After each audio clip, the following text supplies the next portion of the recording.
233. 5-second par, one shot. I try to give it two just because. 180 was the first shot. 180 was the first shot. 233 was the second shot. .53 split. I keep forgetting that this drill isn't started like this. This drill started like this. My conversational stance is this, just relaxed. I tend to stand a lot like John Wayne, one leg out in front.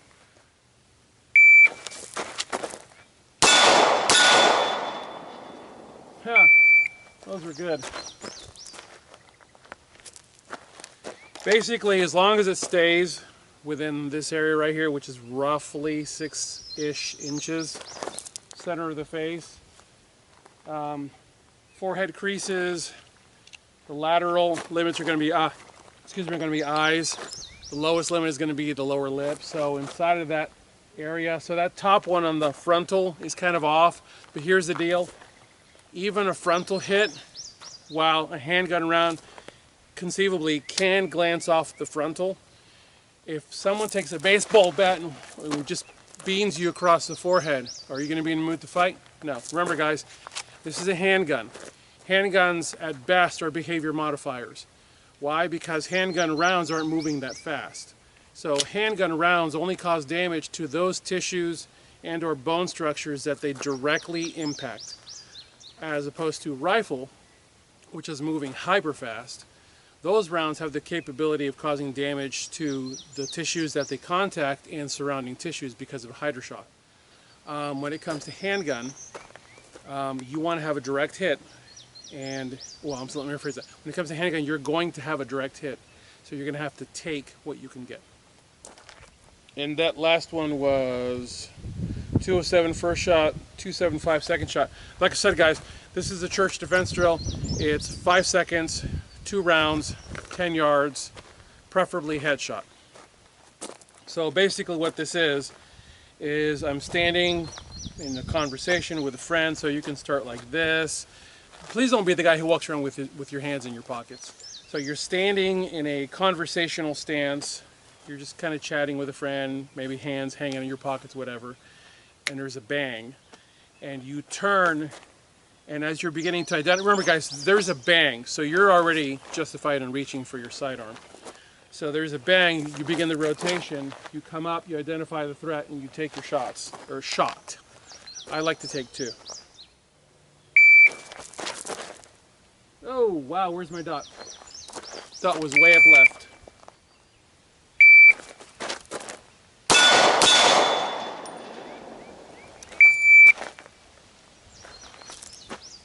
First shot 190, second shot 242.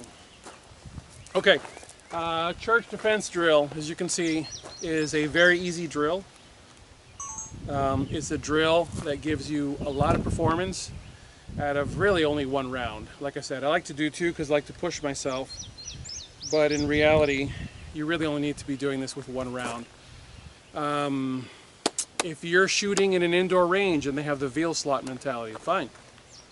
Keep the handgun on the table behind you. Guys, you have to work with what you got. I get it. So keep the handgun on the bench behind you, turn your back, have your buzzer sound, rotate, identify, stand, pick up your gun, take your shot. I mean, I get it, guys. If possible, pair up with a friend. I will tell you this. You are almost assured to find somebody in your church environment who's going to have some land, who's going to be welcoming to you coming out. And if you have knowledge, that person's going to be probably willing to work with you to gain knowledge from you. So give them knowledge for access to their land. And with 1 steel target, spray paint, and a stencil, you can do so much. This target is a handgun target from Challenge Targets. The stencil is also from Challenge Targets. You can get so much performance out of this combination. You can do movement drills, you can do static drills, distance drills. Handgun, folks, for the EDC, this is bread and butter for everything that we do as first responders. And yes, you are the first responder. Not the police officer, you are. You're the one who's there when things go ugly. And for those who have the mentality of my handgun helps me fight to my rifle, please stop. because that is the most ignorant statement I've ever heard, and I've heard it for years and years and years. Folks, the fight begins and ends with what you have on your person. So if you have a knife on your person, your fight begins and ends with what you have on your person. This is an Otsudihi from RMJ Tactical. I've had it for years. It is a ridiculously sharp knife, and it's got a fair amount of reach to it because of the length of the blade, and the point on the blade is, that point says business. So with a blade like this, you can slash, you can get somebody off of you rather efficiently. I would never want to go against somebody with a knife. Man, I'd rather go against a handgun point blank than a knife. When it comes to handgun, this is your standoff weapon. This is a weapon that you use to keep threats at a distance or address threats from a distance. But your fight begins and ends with whatever it is that you happen to have on your person. So you better be good with what you've got. And an optic, this is a fiber optics driven optic. With an optic, it is a threat multiplier. I'm sorry, it's a force multiplier.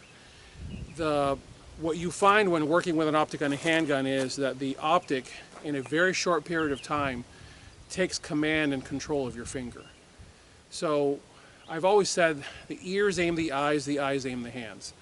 Well, what ends up happening is the eyes, in conjunction with the optic, take control of the hands, and it becomes this really interesting, it's like a neural link that occurs between the eyes and the hands, and one takes control of the other, and it takes the thought process out, meaning front sight, rear sight, decide to shoot, shoot. Now it becomes dot on target, shoot, because the dot almost takes control of your trigger finger and informs your trigger finger when to do its job. And it is the coolest effect to bring that gun up, take a fast, rough sight picture, and break that shot and get that kind of result from 10 yards out.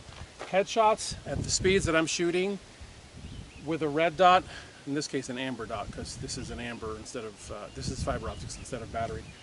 But that type of accuracy was something that I was able to do a decade ago when I spent excessive, as if there's such a thing as excessive, a lot of time on the range practicing handgun. I mean, I was always on handgun.